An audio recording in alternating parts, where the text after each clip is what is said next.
Capitola, come to the coast with me. The sun and the sky are free. We'll play in the sand and sea. Capitola, paradise you'll adore. I'll take your hand there on the sand along the shore. We are here with Beth Porter, who's going to share some of her memories of Capitola in the 1950s and early 1960s. Beth, thank you so much for being part of the Capitola Memories Project. You're welcome. Thanks for being here. I wanted to start by asking you to tell us about your family history in California. All right. Well, my great-grandparents were early pioneers in Santa Clara Valley in the mid-1800s. And my grandmother, my mother, myself, my children were all born in the San Jose area. And my maternal great-grandparents had a cattle ranch on Silver Creek Road in Evergreen. And my paternal great-grandparents had an apricot and prune orchard in Evergreen. And my grandfather's parents came in a covered wagon from Iowa. Their last name was Tibbetts. Their last name was Tibbetts. Mm-hmm. They had a ranch of apricots and prunes. My grandfather was quite young when he came on the covered wagon, and he worked on the ranch and kept the ranch going until he was 75, and that was the end of the ranch when he passed away. Oh, about when was that the ranch ended? About 1960. I see. 60 or 61. Well, that was just when the Santa Clara Valley was starting to shift from being orchards into industrial and residential. Right. Tell us about your parents. What were their names and what did they do? My father was Carl Porter. He owned a water well drilling business. And my mother's name was Ann Porter. She was a teacher. She went back to San Jose State to finish her degree when I was in the 4th grade. And then she started teaching when I was in the 8th grade, and she taught for about 20 years, I guess. Was that in a public school in San Jose? Yes, in San Jose. And then when my sister and I were on our own, they moved to King City, where much of my father's business was.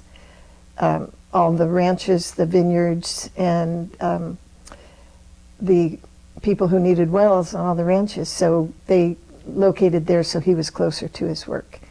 And then my mother happened to have a neighbor who was a superintendent of schools and asked if she wanted to go back to work, which I think she was enjoying having some time off, but she said sure. So she was an English as a second language teacher to the migrant children in Greenfield. And she really enjoyed that. And they enjoyed summers here in Aptos and Capitola. When did your family first start coming to Capitola? I think my grandmother was a young girl when they would come to Capitola, and she was born in 1884, so maybe around the turn of the century. And then she and my grandfather would come with my mother. I have a picture of them in front of the boardwalk in 1920. My mother was born in 1915. And my grandmother loved the beach. My mother loved the beach. That's just passed down to all of the people in my family. We all felt so special being at the beach, especially Capitola. My grandmother's cousin had a home in Capitola on Stockton Avenue, so they would come and stay there.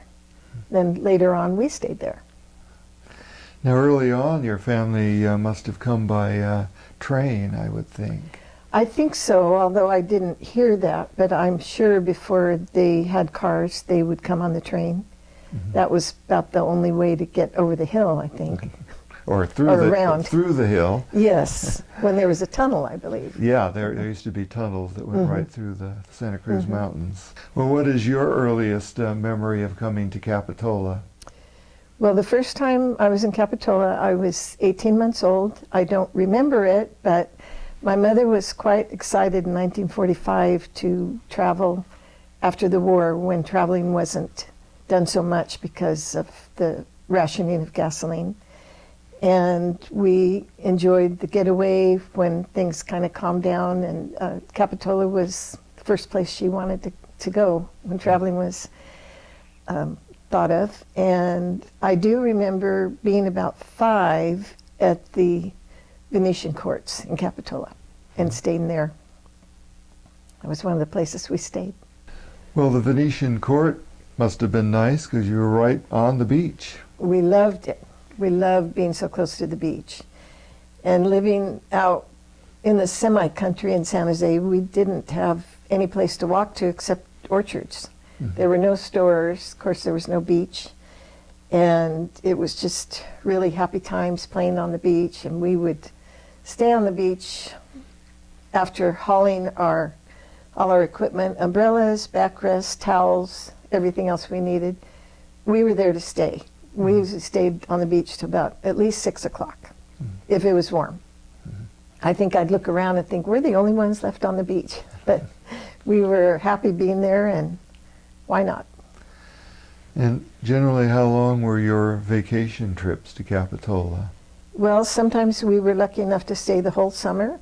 Wow. Sometimes a couple weeks, sometimes a month. So it depended on my parents' schedule and what was going on with them. And of course, every summer we would have been very happy to be the entire summer. But we were very fortunate to have those times when we stayed all summer. It was so much fun. Well, certainly it was not as expensive to stay in Capitola back then, but still to stay the whole summer, your father must have had or your father's job must have paid well enough so that the family could take some nice vacations. Well, usually my father would be working over in Salinas or King City, Greenfield, and so he would join us on the weekends. So we would pretty much be my mother and my sister and myself, and often we've brought friends with us. So we always had someone our own age to pal around with. And yeah, so he worked hard and we had fun. And then you also had relatives who you could stay with some of the time, correct? We had my grandmother's cousin had a home on Stockton Avenue in Capitola, and we had the house to ourselves, and so we would invite friends to stay. My mother would invite people she knew to come and stay, and so we kind of had a revolving list of guests that would come and stay with us, and that was always a lot of fun. I think you also mentioned earlier that you stayed in one of the apartments in that big Victorian there on Cherry. Yes, that was really fun. They were nice apartments, and of course it was 2 blocks from the beach, right by the village, and we stayed there several times. Do you have any idea how much an apartment there costs to rent or lease? Or I don't really have any idea. Of course, as a child, I wasn't worried about how much it cost. I'm sure it was very reasonable, very reasonable. So that would have probably been in the 1950s then. The 40s, actually. Yeah, the 40s and the 50s, pretty much. We were here every summer. Was there a particular location on the beach where you like to park yourself? Yes, we had one location we always parked ourselves for every year we were here, and that was down by the water in front of the pink Venetian court. And that was our place, and I think a lot of the other families who came every summer that we would recognize, I think they all have their spots too. And we were always told not to go in the lagoon. Even back in those days, the lagoon was not safe. It was contaminated, or lots of bacteria. They were even aware of it then. So even though there were lots of kids who played, it was verboten for us. No, don't go in the lagoon. Just the ocean, where we'd freeze and come and lay on the hot sand and get warm and then go back out in the water. And it was always good swimming because the waves were always pretty gentle in Capitola. and it was a good place for kids to just play in the water and cool off. Did you mostly do wading, or did you actually go out and swim along in the water? The swimming pretty much, and using inner tubes to float around on, riding the waves, just body surfing. I see. Mm-hmm. Lots of fun. I guess no surfboards back then. I don't remember anybody having a surfboard in Capitola. Maybe in Santa Cruz, not in Capitola. Did your parents keep a close watch on you while you were on the beach there, or? Not really. My mother just relaxed. She would read, just enjoy being in the sun, and we had free reign in the town because it was so safe. Nobody worried about kids wandering around on their own. And we would go to the Roundhouse, get hot dogs for our lunch, and we loved Babe's hot dogs and French fries. That was quite a treat, and I still can really smell how those hot dogs smelled. Such a delicious aroma. And so we'd have our lunch, and then we'd go back later on for an Eskimo pie for a dime. Get an Eskimo pie. That would keep us for the rest of the day. Now that's the building that was originally a bandstand, I think. Yes, and was the round. bandstand. With the merry-go-round next to it.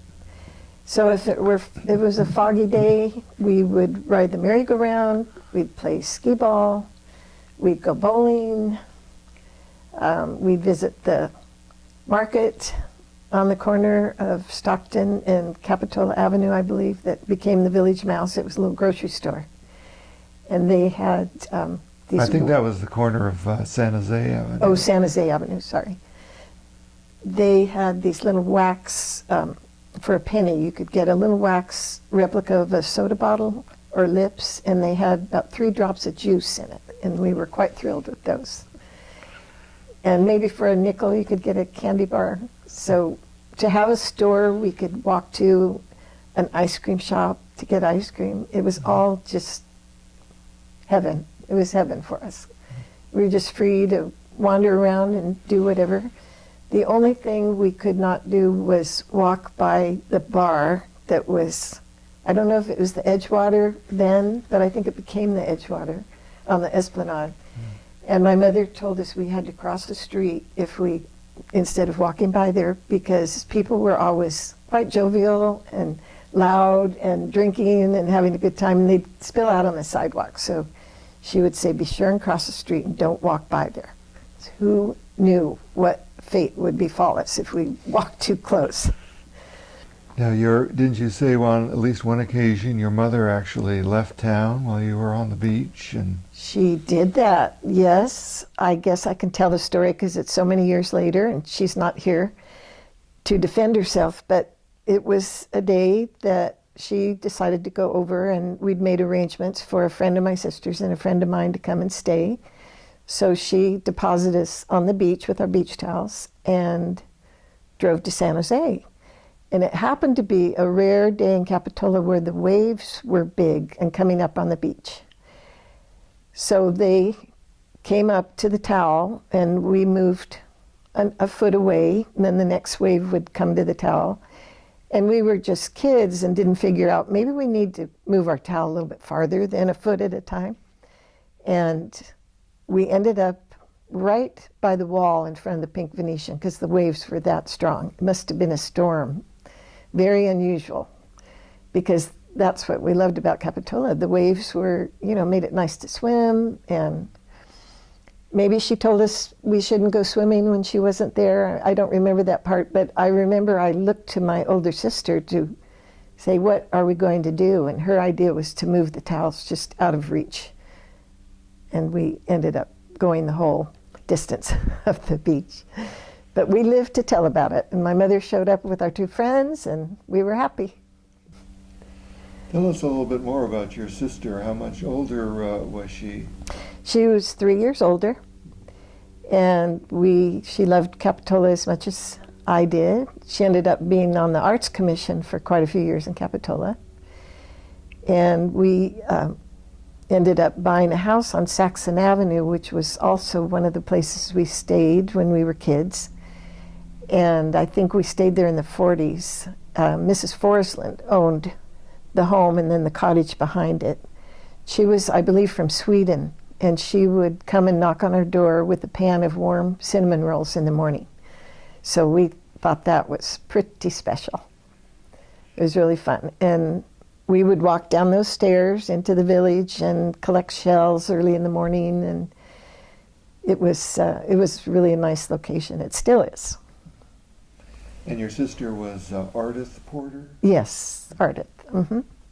Did she have a nickname or just go by Ardith? When she was older, she went by Ardith, but the people who knew her in elementary school called her Ardy, A-R-D-Y.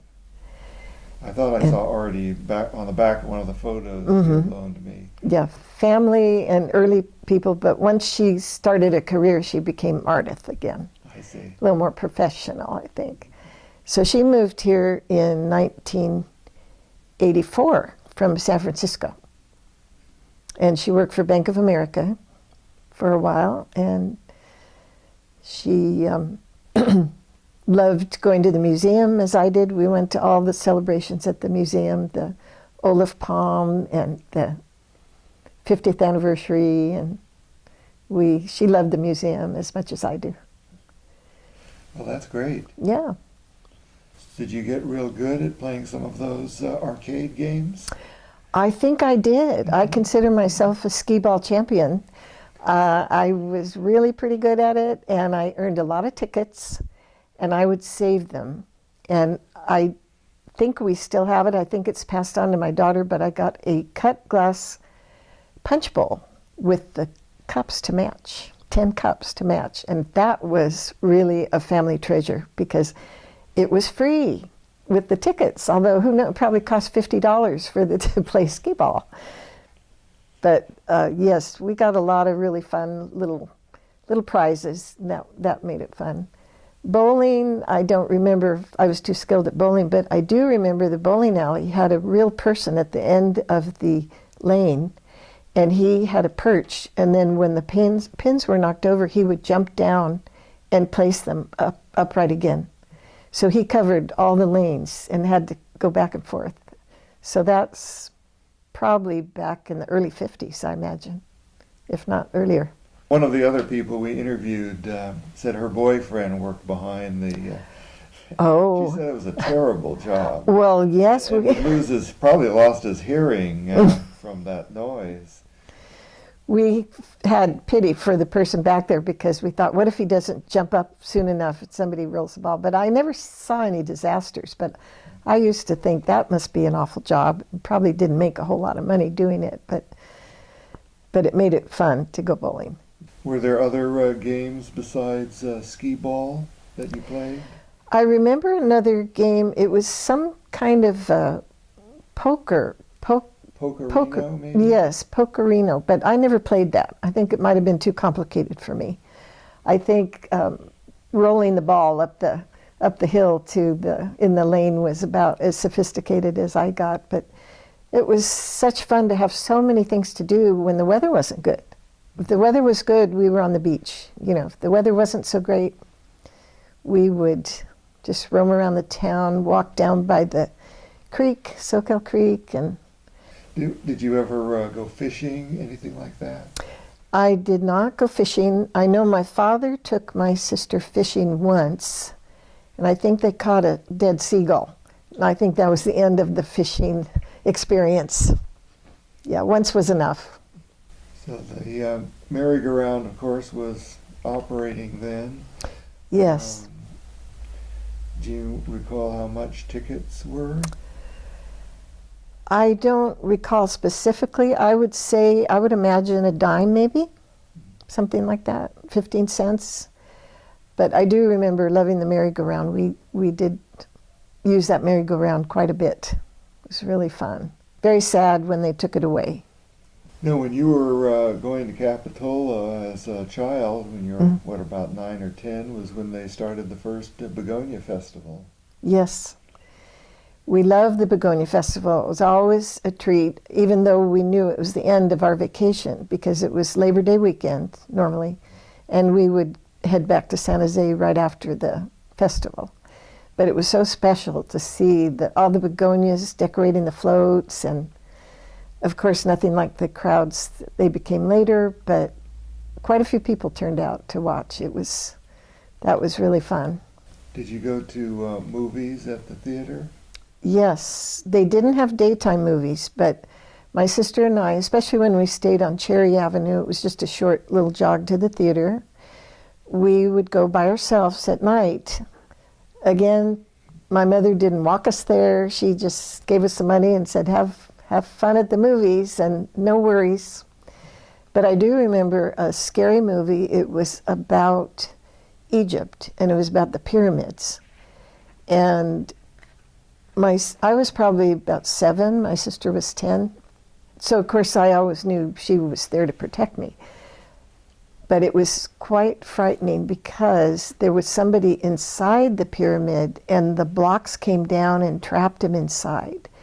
And apparently I screamed bloody murder that he was inside, and my sister was mortified and told me to be quiet. I remember that. But it was fun times. And, you know, again, we'd walk home in the dark and weren't really scared or nothing to be afraid of. Are there some special people who you knew around Capitola, or friends who were special to you? Well, we had some relatives who came over in later years. My cousin Sue Porter lived on the river, on Riverview, and she was on the Planning Commission in Capitola for a while. And I don't recall that we ever really knew a lot of people in Capitola because we usually had our friends from home, from school, with us, or relatives, cousins. So we didn't really branch out very much. Everybody was very nice, though. A very nice town, always very nice. Now, in about 1965, the harbor jetties were built, and Yes. for several years there, the Capitola lost its beach. And how did that influence your visits to Capitola? Well, we were very sad that the beach went away, and of course we came here for the beach. And we moved our vacation spot to Tahoe. So we went, when I was a teenager, we mostly went to Tahoe in the summers. But it wasn't the same. It wasn't Capitola. I mean, Tahoe's beautiful, it has its own values, but we really missed the beach. I do remember coming over after my daughter was born in 1964, those early years, and I think a little bit of the beach came back, and I remember the town having a lot of hippies in the stores, a lot of hippie stores, which would have gone with the times. So you continued to visit Capitola once in a while. Yes, my daughters remember coming over when they were young, and my older daughter was saying, I remember when we'd go just for the day. Many times we'd come for the day. And the traffic wasn't quite what it is now, over 17, so you could make a day out of it, no problem. And we spent a lot of happy times in Capitola. Sometimes we would come and stay in a hotel there, just, you know, my young family, and then my parents bought the house in Rio Del Mar, so we would come and stay at their house. And always favorite beach was Capitola. Rio Del Mar is a nice beach, but we loved having all the restaurants and the choices, and the fun things had kind of gone away by then, the merry-go-round and things, but it was still always a nice little town to wander around in. I think at the museum you were telling me once about how your family tried staying at a different beach. What was it, New Brighton or Aptos? Yes. One summer? It was New Brighton. My mother and my aunt decided they would rent a duplex, one side for each family. And it was on the other side of the freeway, above New Brighton, probably around where Cabrillo College is, maybe, I'm not sure. And I was not happy at all because there was nothing fun to do except be on the beach. And I think the first day we trudged to the beach or had to drive to the beach and set up, I was moving my hand in the sand, and I uncovered an angry bee, which promptly stung me. Uh-oh. So that further cemented my idea that that was not the beach to be on for me. And we never stayed there again, thank goodness. I think my mother and my aunt got the message pretty strongly that that was not our idea. So you worked in San Jose for Bank of America? Yes, I did. I worked for Bank of America for 22 years, and when I moved here in 1979, I found a condo and I just was ready to reboot my life, so I thought I want to return to Capitola, where I always had so many happy times, happy memories, and my daughters were 10 and 14, and so we relocated over here, and then I didn't realize there weren't very many jobs in 1979 here. So I had some contacts at Bank of America in San Jose, and I got a job and commuted for 20 years over there. And then I retired early and got a job with the County of Santa Cruz, thankfully. So worked another 8 years. What did you do for the county? I worked in personnel first, and then I worked at the Parks Department, which was located at the Simpkins Pool on 17th Avenue. And that was a great place to end up my working life, because Parks and Rec people are happy and geared towards the well-being of all the people who come to see us at the Parks Department. Lots of good programs and lots of good people, so I enjoyed that. Well, you were living here and I guess working over the hill at the time of the Loma Prieta earthquake. Yes, I was, and I couldn't get home because the roads were blocked, and I ended up sleeping on my coworker's couch. She was kind enough to put up myself and another couple who were afraid to stay in their house by themselves, so they joined us, so we had a little slumber party. And the next day I made my way home on Highway 9 and began to realize the impact the earthquake had on this area, which I didn't know from the news. Were you still at work when it hit, or? I was at work. I was at work just getting ready to leave. And I still remember driving out of the parking garage downtown and looking back, and there was a cloud of dust that covered the whole city. And I think because of the old buildings, it shook all the dust out, and it just kind of raised a big cloud over the city. Scary. Yes, yes. So it was several days before you were able to get back to work? Yes, I think I returned, that was on Tuesday. I think I returned to work on Friday.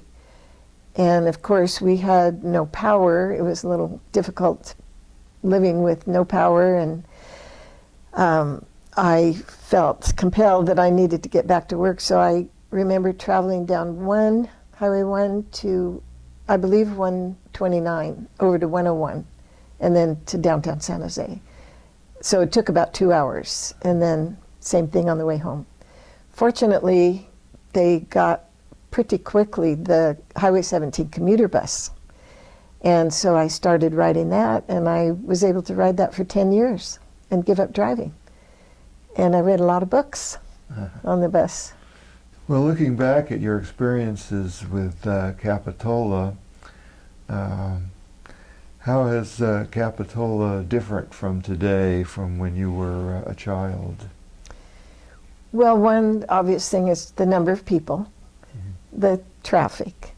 But I feel Capitola has retained its basic quality of being such a nice little village. It's very unique. I really have never been any place that is like it.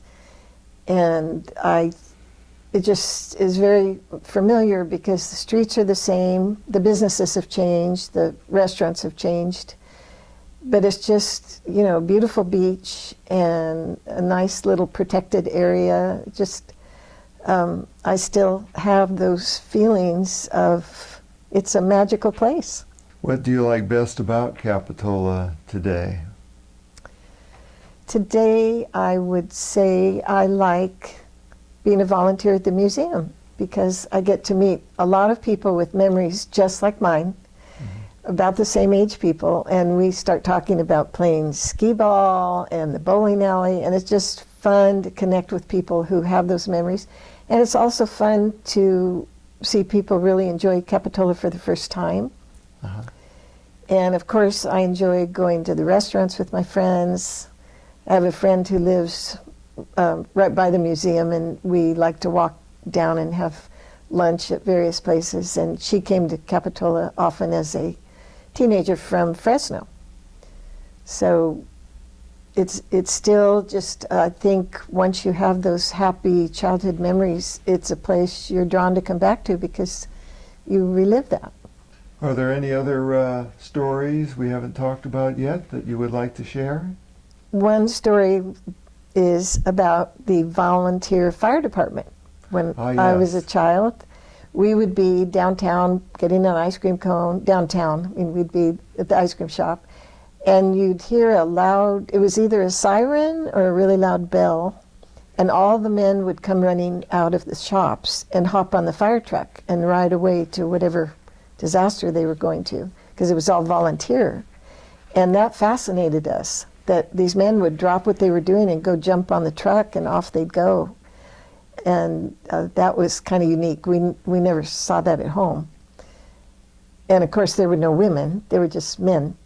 So I guess the women kept the stores going while they were off fighting the fire. Did I understand now that 5 generations of your family have been enjoying Capitola? Yes, starting with my grandmother, my mother, and myself, and my daughter, and my daughters, and my grandchildren, my 3 grandsons, all have loved Capitola for various reasons. How old are your grandchildren? They're 16, 19, and 13. Well, that's wonderful that you have had such a family connection to the town for 5 generations. Yes, it's very, very special to all of us. And I'm happy that we all stayed in the area and could keep visiting the same place that had happy memories for everyone. Yes, that's wonderful. Well, thank you so much for being part of the Capitola Memories Project. It was my pleasure. Thank you.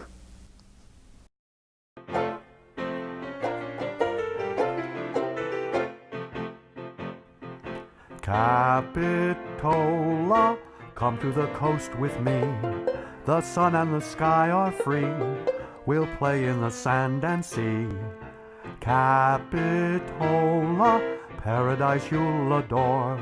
I'll take your hand there on the sand along the shore.